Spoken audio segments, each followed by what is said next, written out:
के मानों को ज्ञात कीजिए ताकि प्रदत्त फलन निर्दिष्ट बिंदु पर संतत हो। 26 f(x) बराबर के cos x बटे पाई ऋण 2x यदि x π/2 के बराबर नहीं है। 3 यदि x बराबर π/2 है द्वारा परिभाषित फलन x बराबर π/2 पर, मतलब कि जब ये फलन x बराबर π/2 पर संतत है तो हमें k का मान ज्ञात करना है। तो हम लिखेंगे दिया है f(x) बराबर के cos x बटे पाई ऋण 2x यदि x π/2 के बराबर नहीं है। 3 यदि x बराबर π/2 है और यहाँ पर x π/2 के बराबर नहीं है। इसका मतलब है कि जब x का मान π/2 से छोटा या फिर x का मान π/2 से बड़ा होगा तो इन दोनों स्थितियों में फलन का मान होगा ये। तो अब हम k का मान ज्ञात करेंगे। तो हम यहाँ पर लिखेंगे चूँकि फलन x बराबर π/2 पर संतत है तो यहाँ पर लेफ्ट हैंड लिमिट बराबर राइट हैंड लिमिट बराबर आ जाएगा f π/2। तो हम यहाँ पर k का मान ज्ञात करेंगे। तो उसके लिए हम इसका मान और इसका मान ज्ञात करेंगे। फिर हम इनके मान को वापस इसमें रखेंगे जिससे हमें k का मान मिल जाएगा। और यहाँ पर x π/2 के बराबर नहीं, इसका मतलब है कि जब x का मान π/2 से छोटा है फिर π/2 से बड़ा होगा तो उन दोनों स्थितियों में फलन का मान होगा ये। तो इसका मतलब है कि यहाँ पर इन दोनों का मान बराबर होगा। तो इसीलिए हम केवल इसमें लेफ्ट हैंड लिमिट ज्ञात करेंगे। तो यहाँ पर आ जाएगा लेफ्ट हैंड लिमिट बराबर limit x tends to π/2 negative f(x), फिर यहाँ से limit x tends to π/2 negative. हम यहाँ पर इसका मान रखेंगे लेकिन यहाँ पर x टेंड्स टू π/2 नेगेटिव है, मतलब π/2 से जस्ट छोटे मान के लिए फलन का जो मान होगा उसे हम यहाँ पर लिखेंगे। और जब x का मान π/2 से छोटा होता है तो फलन का मान है ये। तो यहाँ पर आ जाएगा कि cos x बटे पाई ऋण 2x, फिर हम इसमें लिमिट रखेंगे जो है π/2।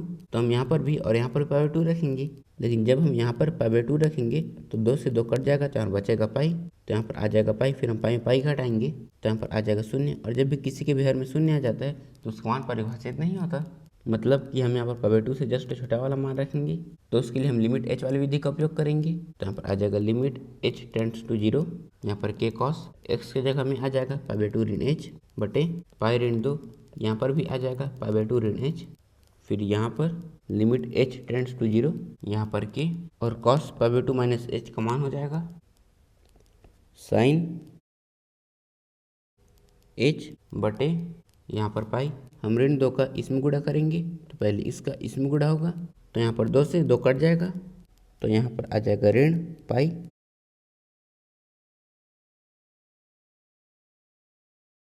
फिर ऋण 2 का ऋण h में गुणा करेंगे तो यहाँ पर आ जाएगा धन 2h। फिर यहाँ पर पाई से पाई कट जाएगा तो यहाँ पर हर में बचा है 2h और यहाँ पर k और 2 कांस्टेंट है तो यह बाहर आ जाएगा। यहाँ पर आ जाएगा k बटे 2, फिर यहाँ पर limit h tends to 0 sine h बटे h, फिर यहाँ से बराबर k बटे 2। चूँकि limit x tends to 0 sine x बटे x का मान होता है 1 और यहाँ पर इसमें x की जगह में है h तो यहाँ पर इसका मान भी होगा 1। तो यहाँ पर गुणा में आ जाएगा 1, फिर हम इन दोनों को गुणा करेंगे यहाँ पर आ जाएगा k बटे 2, मतलब यहाँ पर लेफ्ट हैंड लिमिट का मान आया है k बटे 2। तो अब हम f π/2 ज्ञात करेंगे और यहाँ पर इसका मतलब है कि यहाँ पर x बराबर π/2 है और जब x का मान π/2 के बराबर होता है तो फलन का मान है 3, तो यहाँ पर इसका मान आ जाएगा 3। तो यहाँ पर हमने लेफ्ट हैंड लिमिट और f π/2 का मान याद कर लिया। तो अब हम इनके मान को इसमें रखेंगे और यहाँ पर ये है हमारा समीकरण 1। तो हम लिखेंगे समीकरण 1 में मान रखने पर तो यहाँ पर आ जाएगा k बटे 2 बराबर 3। फिर हम 2 को इस तरफ ले जाएंगे तो 2 का 3 में गुणा होगा तो यहाँ से k बराबर आ जाएगा 6। तो यहाँ पर k का मान आया है 6। 27 f(x) बराबर के x का वर्ग यदि x 2 से छोटा उसके बराबर है। 3 यदि x 2 से बड़ा है द्वारा परिभाषित फलन x बराबर 2 पर। तो जब ये फलन x बराबर 2 पर संतत है तो हमें इसमें k का मान ज्ञात करना है। तो हम लिखेंगे दिया है f(x) बराबर के x का वर्ग यदि x 2 से छोटा उसके बराबर है। 3 यदि x 2 से बड़ा है और हमें इसमें k का मान ज्ञात करना है। तो इसका मतलब है यहाँ पर ये फलन x बराबर 2 पर संतत है। तो हम लिखेंगे चूँकि फलन x बराबर 2 पर संतत है तो लेफ्ट हैंड लिमिट बराबर राइट हैंड लिमिट बराबर f2 होगा। और जब x का मान 2 से छोटा उसके बराबर होता है तो फलन का मान है ये, मतलब कि लेफ्ट हैंड लिमिट और f2, और इन दोनों परिस्थितियों में फलन का मान ये है तो यहाँ पर इन दोनों का मान भी बराबर होगा। तो इसीलिए हम इन दोनों में से केवल f2 को याद करेंगे। और जब x का मान 2 से बड़ा होता है तो फलन का मान है ये, मतलब कि राइट हैंड लिमिट के लिए फलन का मान होगा ये। तो हम f2 और राइट हैंड लिमिट ज्ञात करेंगे, फिर हम उनके मान को इसमें रखेंगे जिससे हमें k का मान मिल जाएगा। तो यहाँ पर हम सबसे पहले राइट हैंड लिमिट ज्ञात करेंगे। तो यहाँ पर आ जाएगा limit x tends to positive fx, फिर यहाँ से बराबर limit x tends to positive. हम यहाँ पर इसका मान रखेंगे, लेकिन यहाँ पर x टेंड्स टू पॉजिटिव है, मतलब 2 से जस्ट बड़े मान के लिए फलन का जो मान होगा उसे हम यहाँ पर लिखेंगे। और जब x का मान 2 से बड़ा होता है तो फलन का मान है 3, तो यहाँ पर आ जाएगा 3। फिर यहाँ से बराबर हम इसमें लिमिट रखेंगे जो है 2, लेकिन यहाँ पर 3 अचर संख्या है, मतलब कि यहाँ पर लिमिट कुछ भी हो 3 का मान 3 ही रहेगा, तो यहाँ पर आ जाएगा 3। फिर हम f2 ज्ञात करेंगे, और यहाँ पर इसका मतलब है कि यहाँ पर x बराबर 2 है, और जब x 2 से छोटा उसके बराबर होता है तो फलन का मान है ये।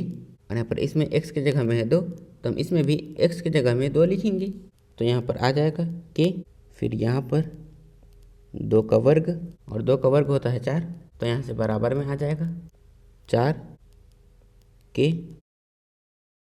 फिर यहाँ पर हमें राइट हैंड लिमिट और f2 का मान मिल गया, तो अब हम इनके मान को इसमें रखेंगे, और यहाँ पर ये है हमारा समीकरण 1, तो हम लिखेंगे समीकरण 1 में मान रखने पर, तो यहाँ पर आ जाएगा 4 के बराबर 3। फिर हम 4 को इस तरफ ले जाएंगे, तो यहाँ से k बराबर आ जाएगा 3/4, तो यहाँ पर k का मान आया है 3/4। 28 fx बराबर kx धन 1 यदि x पाई से छोटा उसके बराबर है, cos x यदि x पाई से बड़ा है, द्वारा परिभाषित फलन x बराबर पाई पर।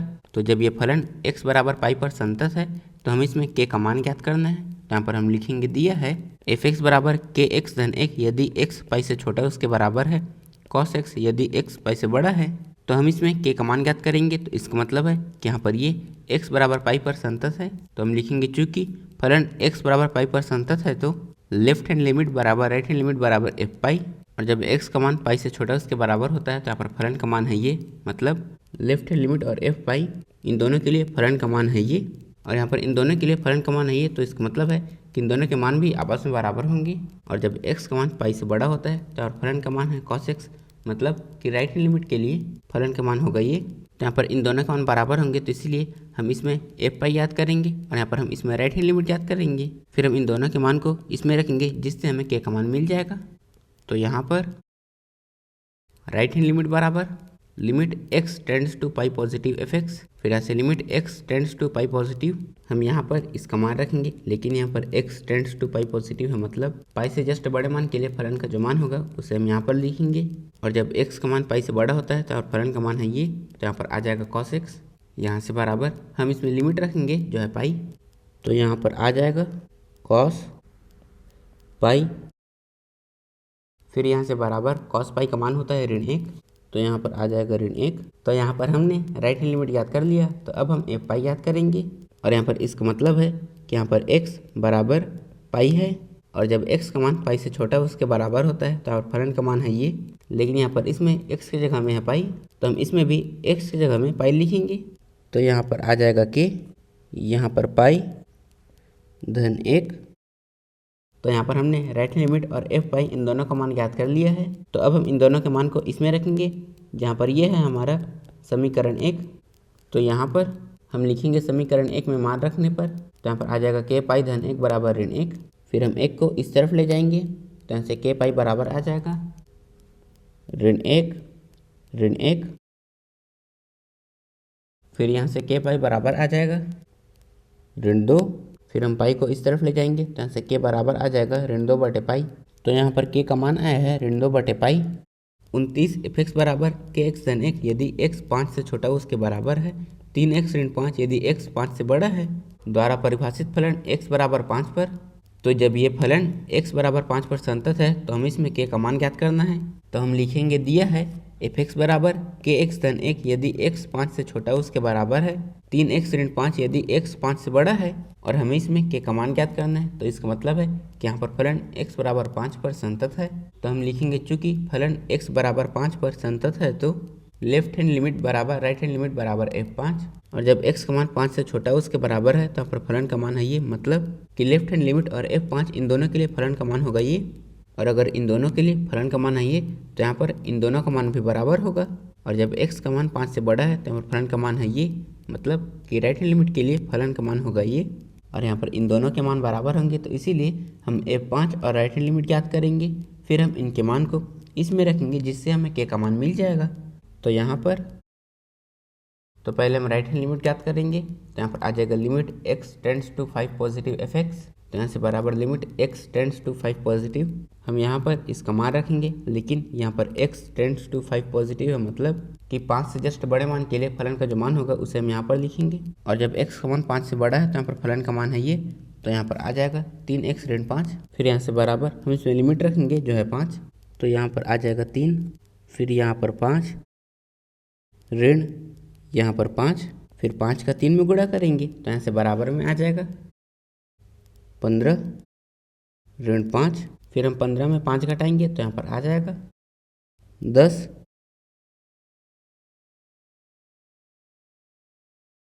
तो यहाँ पर हमने राइट हैंड लिमिट याद कर लिया, तो अब हम f5 याद करेंगे। और यहाँ पर इसका मतलब है कि यहाँ पर x बराबर 5 है, और जब x का मान 5 से छोटा उसके बराबर होता है तो यहाँ पर फलन का मान है ये, लेकिन यहाँ पर इसमें x की जगह में है 5, तो हम इसमें भी x की जगह में 5 लिखेंगे।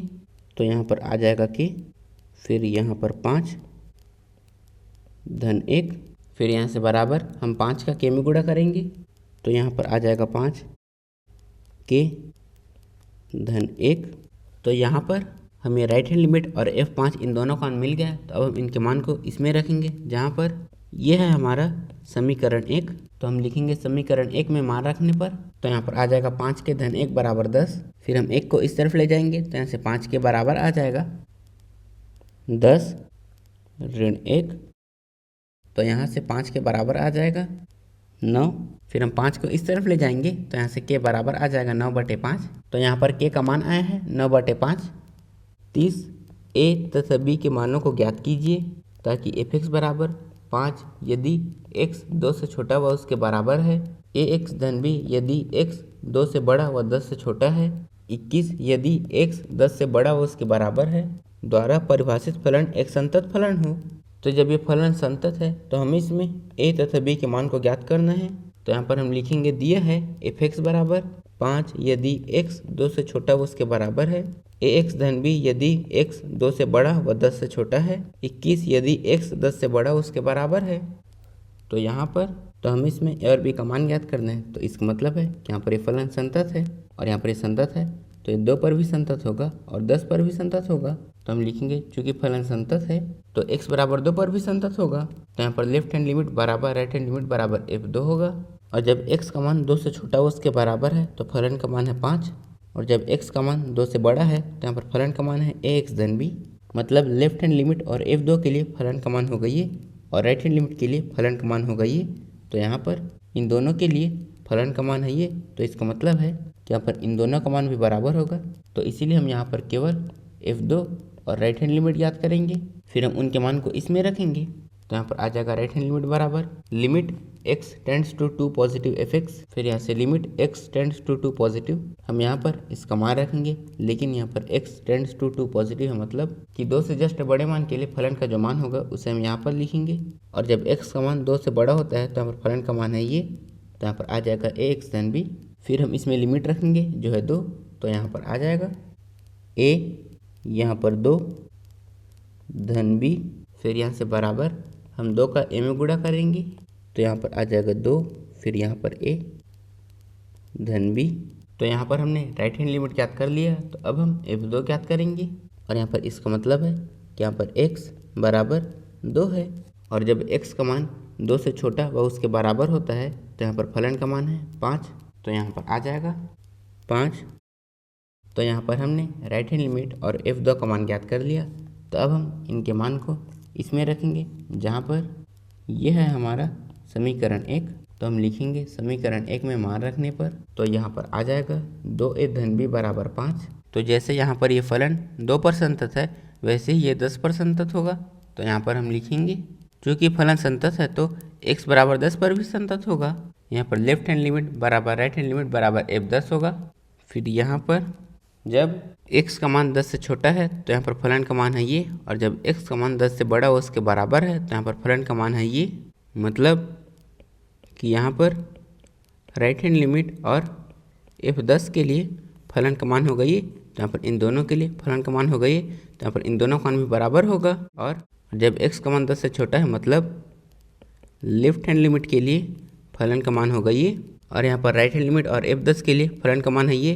तो यहाँ पर हम f10 और लेफ्ट हैंड लिमिट याद करेंगे, फिर हम उसके मान को इसमें रखेंगे तो यहाँ पर आ जाएगा लेफ्ट हैंड लिमिट बराबर limit x tends to 10 negative fx, फिर यहाँ से बराबर limit x tends to 10 negative.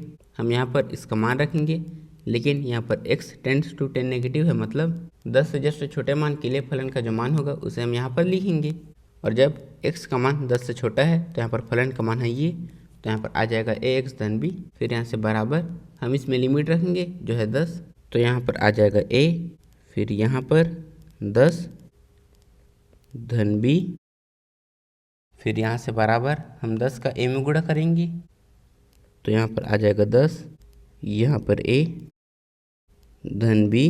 तो यहाँ पर हमने लेफ्ट हैंड लिमिट ज्ञात कर लिया, तो अब हम f10 ज्ञात करेंगे और यहाँ पर इसका मतलब है कि यहाँ पर x बराबर 10 है। और जब x का मान 10 से बड़ा व उसके बराबर होता है तो यहाँ पर फलन का मान है 21, तो यहाँ पर आ जाएगा 21। तो यहाँ पर हमने लेफ्ट हैंड लिमिट और f10 इन दोनों का मान ज्ञात कर लिया, तो अब हम इन दोनों के मान को इसमें रखेंगे जहाँ पर ये है हमारा समीकरण 2।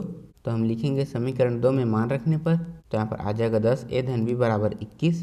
तो अब हम इसे और इसे घटाएंगे और यहाँ पर ये है हमारा समीकरण 3 और यहाँ पर ये है हमारा समीकरण 4।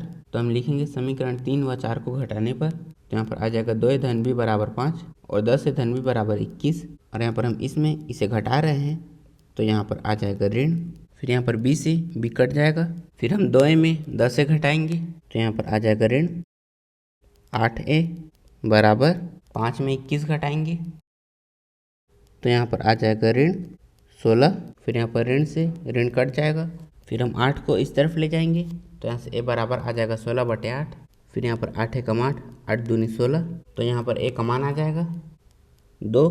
तो यहाँ पर हमें a का मान मिल गया, तो अब हम b का मान ज्ञात करेंगे, तो उसके लिए हम a के मान को समीकरण 3 में रखेंगे। तो यहाँ पर हम लिखेंगे a का मान समीकरण 3 में रखने पर तो यहाँ पर आ जाएगा 2, फिर यहाँ पर 2 धन b बराबर 5, फिर इन दोनों का गुणा करेंगे तो यहाँ पर आ जाएगा 4 धन b बराबर 5, फिर हम 4 को इस तरफ ले जाएंगे तो यहाँ से b बराबर आ जाएगा 5 ऋण 4, फिर यहाँ से b बराबर हम 5 में 4 घटाएंगे तो यहाँ पर आ जाएगा 1। तो यहाँ पर हमने a और b दोनों का मान ज्ञात कर लिया, तो यहाँ पर a का मान आया है 2 और b का मान आया है 1, तो यहाँ पर हम लिखेंगे अतः a बराबर 2 व b बराबर 1 है। 31 दर्शाइए कि f(x) बराबर cos x का वर्ग द्वारा परिभाषित फलन एक संतत फलन है। तो हमें इसमें दर्शाना है कि यहाँ पर एक फलन संतत फलन है और यहाँ पर cos x का वर्ग है, मतलब कि यहाँ पर x का वर्ग cos के अंदर है। इसका मतलब है कि यहाँ पर ये cos x और x का वर्ग का संयोजन है, तो ये संतत है। इसे दर्शाने से पहले हम दर्शाएंगे कि यहाँ पर cos x और x का वर्ग संतत है, और यदि ये दोनों संतत हैं तो इनका संयोजन मतलब cos x का वर्ग भी संतत होगा। तो यहाँ पर हम लिखेंगे दिया है f(x) बराबर cos x का वर्ग, तब हम cos x के संतत्य की जांच करेंगे और हम cos x को अलग फलन मानेंगे। तो हम लिखेंगे माना gx बराबर cos x, और हम जानते हैं कि gx बराबर cos x का प्रांत r होता है, मतलब वास्तविक संख्या, और माना किसी r का अवयव है। तो अब हम x बराबर c पर gx के संतत्य की जांच करेंगे। तो पहले हम लेफ्ट हैंड लिमिट याद करेंगे, तो यहाँ पर आ जाएगा limit x tends to c negative gx, तो यहाँ से बराबर limit x tends to c negative, फिर हम यहाँ पर gx का मान रखेंगे जो है cos x, तो यहाँ पर आ जाएगा cos x बराबर हम इसमें लिमिट रखेंगे जो है c, तो यहाँ पर आ जाएगा cos c, फिर यहाँ पर हम राइट हैंड लिमिट याद करेंगे, तो यहाँ पर आ जाएगा limit x tends to c positive gx, फिर यहाँ से बराबर limit x tends to c positive, हम यहाँ पर इसका मान रखेंगे जो है ये, तो यहाँ पर आ जाएगा cos x बराबर हम इसमें लिमिट रखेंगे जो है c, तो यहाँ पर आ जाएगा cos c, फिर हम gc ज्ञात करेंगे, मतलब हम इसमें x के जगह में c लिखेंगे, तो यहाँ पर आ जाएगा cos c। तो यहाँ पर left hand limit, right hand limit और gc इन तीनों का बराबर आया है, तो इसका मतलब है कि यहाँ पर ये फलन x बराबर c पर संतत है। तो हम लिखेंगे यहाँ x बराबर c पर लेफ्ट हैंड लिमिट बराबर राइट हैंड लिमिट बराबर gc है, अतः x बराबर c पर gx संतत है, अतः r पर gx संतत है। तो यहाँ पर हमने इसके संतत्य की जांच कर ली, तो अब हम x के वर्ग के संतत्य की जांच करेंगे। तो यहाँ पर हम लिखेंगे माना hx बराबर x का वर्ग, और हम जानते हैं कि hx बराबर x का वर्ग का प्रांत r होता है, तो माना c r का अवयव है, तो अब हम x बराबर c पर एच एक्स के सातत्य की जांच करेंगे। तो पहले हम लेफ्ट हैंड लिमिट याद करेंगे। तो यहाँ पर आ जाएगा limit x tends to c negative h x, फिर यहाँ से बराबर limit x tends to c negative. हम यहाँ पर इसका मान रखेंगे जो है ये, तो यहाँ पर आ जाएगा x का वर्ग बराबर हम इसमें लिमिट रखेंगे जो है c, तो यहाँ पर आ जाएगा c का वर्ग। तो अब हम राइट हैंड लिमिट याद करेंगे। तो यहाँ पर आ जाएगा limit x tends to c positive h x, तो यहाँ से बराबर limit x tends to c positive. हम यहाँ पर इसका मान रखेंगे जो है ये, तो यहाँ पर आ जाएगा x का वर्ग बराबर हम इसमें लिमिट रखेंगे जो है c, तो यहाँ पर आ जाएगा c का वर्ग। फिर हम एच सी ज्ञात करेंगे, मतलब हम इसमें x की जगह में c लिखेंगे, तो यहाँ पर आ जाएगा c का वर्ग। तो यहाँ पर left hand limit, right hand limit और एच सी तीनों का मान बराबर आया है, तो इसका मतलब है कि यहाँ पर फलन एच एक्स एक्स बराबर सी पर संतत है। तो हम लिखेंगे यहाँ x बराबर सी पर लेफ्ट हैंड लिमिट बराबर राइट हैंड लिमिट बराबर एच सी है, अतः x बराबर c पर एच एक्स संतत है, अतः r पर एच एक्स संतत है। तो यहाँ पर cos x संतत है और x का वर्ग भी संतत है, तो यहाँ पर ये दोनों संतत है, तो इनका संयोजन मतलब cos x का वर्ग भी संतत होगा। तो यहाँ पर हम लिखेंगे यहाँ gx बराबर cos x और hx बराबर x का वर्ग r पर संतत है, तो इनका संयोजन g ऑफ hx बराबर cos x का वर्ग भी r पर संतत है। 32 दर्शाइए कि f(x) बराबर मॉड cos x द्वारा परिभाषित फलन एक संतत फलन है। तो हमें इसमें दर्शाना है कि यहाँ पर ये फलन संतत है और यहाँ पर ये दो फलनों का संयोजन है, मतलब कि यहाँ पर ये cos x और mod x का संयोजन है। तो यहाँ पर ये संतत है, इसे दर्शाने से पहले हम दर्शाएंगे कि यहाँ पर ये और ये संतत है, और यदि यहाँ पर ये दोनों संतत है तो इनका संयोजन mod cos x भी संतत होगा। तो यहाँ पर हम लिखेंगे दिया है f(x) बराबर mod cos x, और यहाँ पर हम cos x को अलग फलन मानेंगे, तो हम लिखेंगे माना gx बराबर cos x, और हम जानते हैं कि gx बराबर cos x का प्रांत r होता है, मतलब वास्तविक संख्या, तो माना c r का अवयव है। तो अब हम x बराबर c पर gx के सातत्य की जांच करेंगे। तो पहले हम लेफ्ट हैंड लिमिट ज्ञात करेंगे। तो यहाँ पर आ जाएगा limit x tends to c negative gx, फिर यहाँ से बराबर limit x tends to c negative. हम यहाँ पर इसका मान रखेंगे जो है ये, तो यहाँ पर आ जाएगा cos x बराबर हम इसमें लिमिट रखेंगे जो है c, तो यहाँ पर आ जाएगा cos c। फिर हम राइट हैंड लिमिट याद करेंगे। तो यहाँ पर आ जाएगा limit x tends to c positive gx, फिर यहाँ से बराबर limit x tends to c positive. हम यहाँ पर इसका मान रखेंगे जो है ये, तो यहाँ पर आ जाएगा cos x बराबर हम इसमें लिमिट रखेंगे जो है c, तो यहाँ पर आ जाएगा cos c। फिर यहाँ पर हम gc याद करेंगे, मतलब हम इसमें x की जगह में c लिखेंगे, तो यहाँ पर आ जाएगा cos c। तो यहाँ पर left hand limit, right hand limit और gc इन तीनों का मान बराबर आया है, तो इसका मतलब है कि यहाँ पर फलन gx x बराबर c पर संतत है। तो हम लिखेंगे यहाँ x बराबर c पर लेफ्ट हैंड लिमिट बराबर राइट हैंड लिमिट बराबर gc है, अतः x बराबर c पर gx संतत है, अतः r पर gx संतत है। तो यहाँ पर हमने cos x के संतत्य की जाँच कर ली। तो अब हम mod x के संतत्य की जांच करेंगे। तो हम लिखेंगे माना hx बराबर mod x, तो यहाँ पर x mod के अंदर है, इसका मतलब है कि यहाँ पर x का मान धनात्मक भी हो सकता है और ऋणात्मक भी हो सकता है। तो इसका मतलब है कि यहाँ पर x के दो मान होंगे। यदि x का मान 0 से बड़ा व उसके बराबर है तो यहाँ पर x का मान धनात्मक होगा, और यदि x का मान 0 से छोटा है तो यहाँ पर x का मान ऋणात्मक होगा। तो अब हम x बराबर 0 पर hx के संतत्य की जाँच करेंगे। तो पहले हम लेफ्ट हैंड लिमिट याद करेंगे। तो यहाँ पर आ जाएगा limit x tends to 0 negative hx, फिर यहाँ से बराबर limit x tends to 0 negative. हम यहाँ पर इसका मान रखेंगे, लेकिन यहाँ पर x टेंड्स टू 0 नेगेटिव है, मतलब कि 0 से जस्ट छोटे मान के लिए फलन का जो मान होगा उसे हम यहाँ पर लिखेंगे, और जब x का मान 0 से छोटा होता है तो यहाँ पर फलन का मान है ऋण x, तो यहाँ पर आ जाएगा ऋण x बराबर हम इसमें लिमिट रखेंगे जो है 0, तो यहाँ पर आ जाएगा ऋण 0, और ऋण 0 का मान भी 0 ही होता है। फिर हम राइट हैंड लिमिट याद करेंगे। तो यहाँ पर आ जाएगा limit x tends to 0 positive hx, फिर यहाँ से बराबर limit x tends to 0 positive. हम यहाँ पर इसका मान रखेंगे, लेकिन यहाँ पर x टेंड्स टू 0 पॉजिटिव है, मतलब कि 0 से जस्ट बड़े मान के लिए फलन का जो मान होगा उसे हम यहाँ पर लिखेंगे, और जब x का मान 0 से बड़ा उसके बराबर होता है तो यहाँ पर फलन का मान है x, तो यहाँ पर आ जाएगा x बराबर हम इसमें लिमिट रखेंगे जो है 0, तो यहाँ पर आ जाएगा 0। फिर हम h 0 याद करेंगे, और यहाँ पर इसका मतलब है कि यहाँ पर x बराबर 0 है, और जब x का मान 0 से बड़ा व उसके बराबर होता है तो यहाँ पर फलन का मान है x, लेकिन यहाँ पर x की जगह में है 0, तो हम इसमें भी x की जगह में शून्य लिखेंगे, तो यहाँ पर आ जाएगा शून्य। तो यहाँ पर left hand limit, right hand limit और h शून्य इन तीनों का मान बराबर आया है, तो इसका मतलब है कि यहाँ पर फलन x बराबर शून्य पर संतत है। तो हम लिखेंगे यहाँ x बराबर शून्य पर लेफ्ट हैंड लिमिट बराबर राइट हैंड लिमिट बराबर h शून्य है, अतः x बराबर शून्य पर hx संतत है, अतः r पर hx संतत है। तो यहाँ पर cos x संतत है और mod x भी संतत है, तो यहाँ पर ये दोनों संतत है, तो इनका संयोजन मतलब mod cos x भी संतत होगा। तो हम लिखेंगे यहाँ gx बराबर cos x और hx बराबर mod x r पर संतत है, तो इनका संयोजन h ऑफ gx बराबर mod cos x भी r पर संतत है। और यहाँ पर इनका संयोजन h ऑफ gx इसीलिए है क्योंकि अगर हम h ऑफ gx ज्ञात करेंगे तो यहाँ पर आ जाएगा h gx, फिर हम यहाँ पर gx का मान रखेंगे जो है cos x, तो यहाँ पर आ जाएगा h cos x। और यहाँ पर hx बराबर mod x है, लेकिन यहाँ पर इसमें x की जगह में cos x है, तो हम इसमें भी x की जगह में cos x लिखेंगे, तो यहाँ पर आ जाएगा mod cos x। और जब हम h ऑफ gx ज्ञात करते हैं तो यहाँ पर उसका मान आता है mod cos x, इसीलिए यहाँ पर इनका संयोजन है h ऑफ gx। तो यहाँ पर हमने दर्शा दिया कि mod cos x r पर संतत है, मतलब कि यहाँ पर mod cos x एक संतत फलन है। 33 जांचिए कि क्या sin mod x एक संतत फलन है। तो हमें से बताना है कि यहाँ पर ये संतत फलन है या फिर नहीं, और यहाँ पर ये दो फलनों का संयोजन है, मतलब कि यहाँ पर ये sin x और mod x का संयोजन है। तो इसकी संततता की जांच करने से पहले हम जांच करेंगे कि यहाँ पर ये दोनों संतत हैं फिर नहीं। यदि यहाँ पर ये दोनों संतत हैं तो इनका संयोजन मतलब sin mod x भी संतत होगा। और यहाँ पर हम sin x को अलग फलन मानेंगे, तो हम लिखेंगे माना gx बराबर sin x, और हम जानते हैं कि gx बराबर sin x का प्रांत r होता है, मतलब वास्तविक संख्या, तो माना c r का अवयव है। तो अब हम x बराबर c पर gx के सातत्य की जांच करेंगे।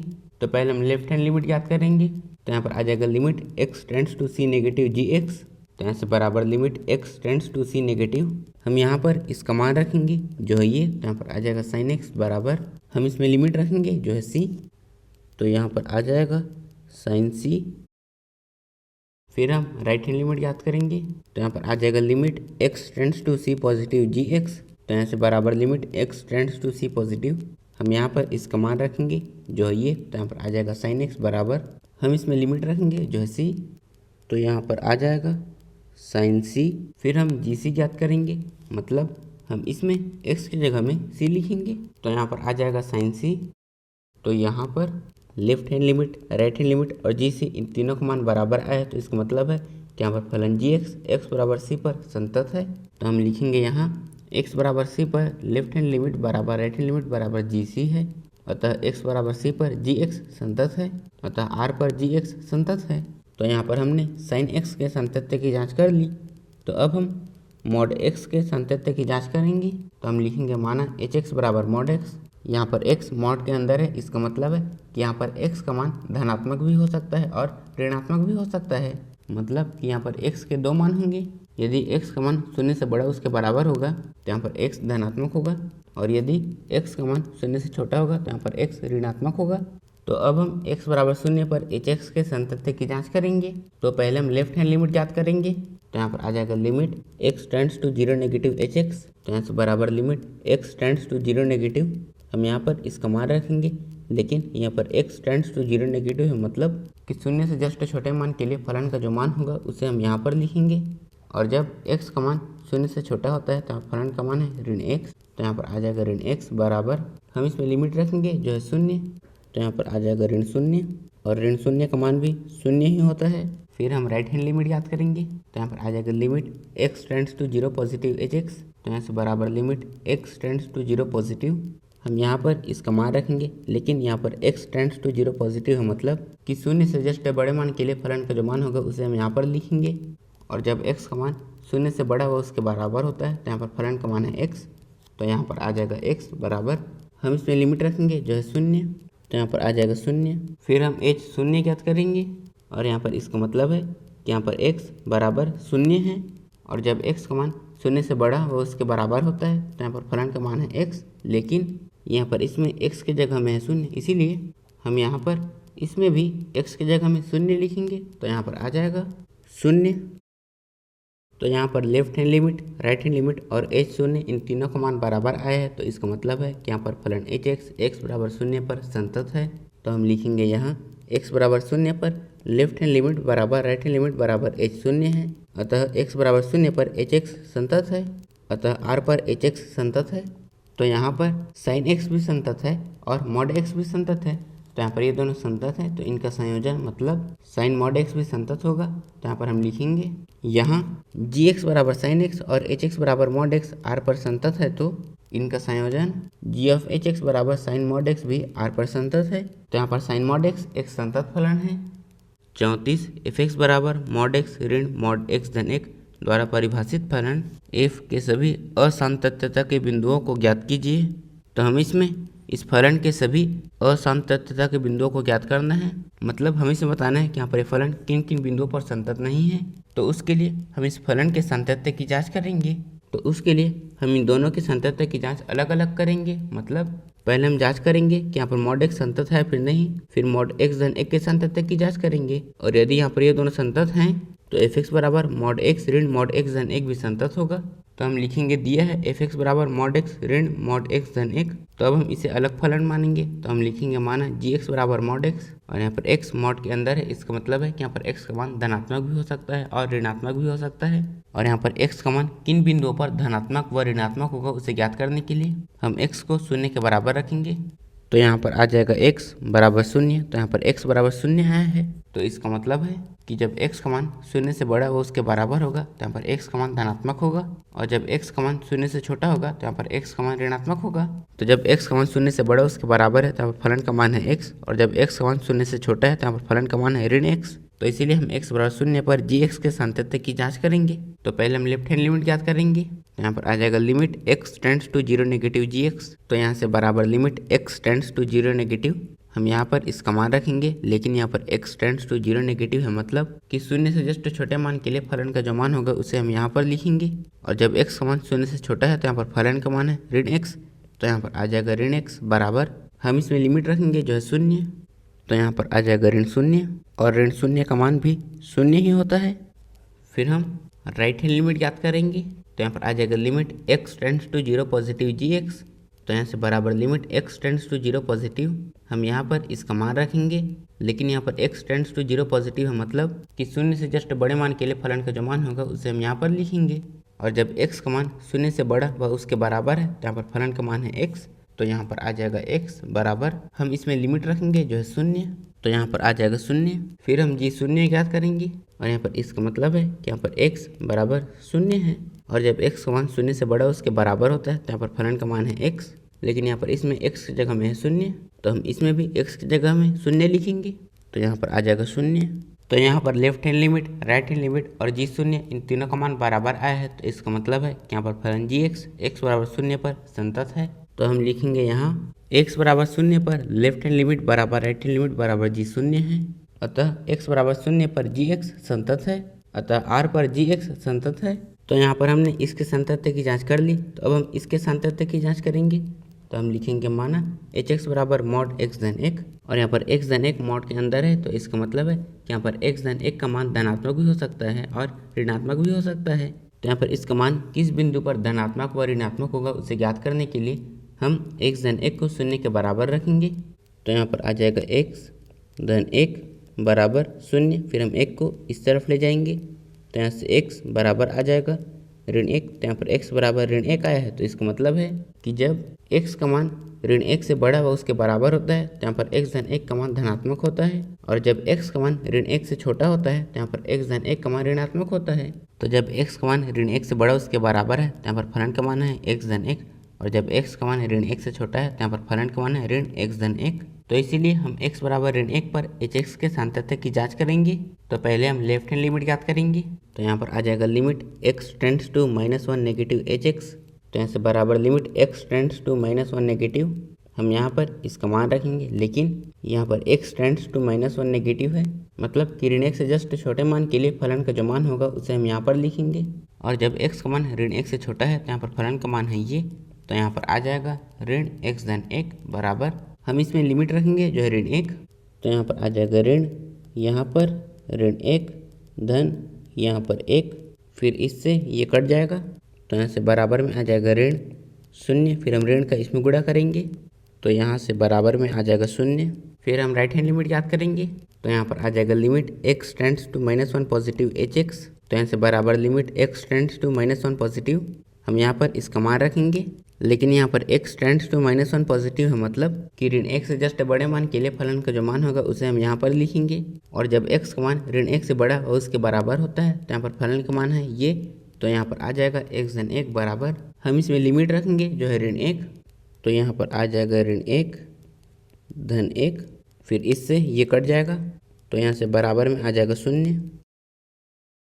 फिर हम h ऋण 1 ज्ञात करेंगे, और यहाँ पर इसका मतलब है कि यहाँ पर x बराबर ऋण 1 है, और जब x का मान ऋण 1 से बड़ा व उसके बराबर होता है तो यहाँ पर फलन का मान है ये, लेकिन यहाँ पर x की जगह में है ऋण 1, तो हम इसमें भी x की जगह में ऋण 1 लिखेंगे, तो यहाँ पर आ जाएगा ऋण 1 धन 1, फिर इससे ये कट जाएगा तो यहाँ से बराबर में आ जाएगा 0।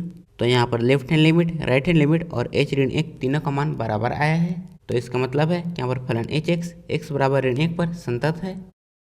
तो हम लिखेंगे यहाँ x बराबर ऋण 1 पर लेफ्ट हैंड लिमिट बराबर राइट हैंड लिमिट बराबर h ऋण 1 है, अतः x बराबर ऋण 1 पर hx संतत है, अतः r पर hx संतत है। तो यहाँ पर मॉड x भी संतत है और मॉड x धन 1 भी संतत है, तो यहाँ पर ये दोनों संतत हैं, तो fx बराबर मॉड x ऋण मॉड x धन 1 भी संतत होगा। तो हम लिखेंगे यहाँ r पर gx बराबर मॉड x और hx बराबर मॉड x धन 1 संतत है, अतः r पर gx ऋण hx मतलब मॉड x ऋण मॉड x धन 1 जो कि fx के बराबर है संतत है। तो यहाँ पर fx संतत है, इसका मतलब है कि यहाँ पर असंतत्यता का कोई बिंदु नहीं है, तो हम लिखेंगे अतः असंतत्यता का कोई बिंदु नहीं है।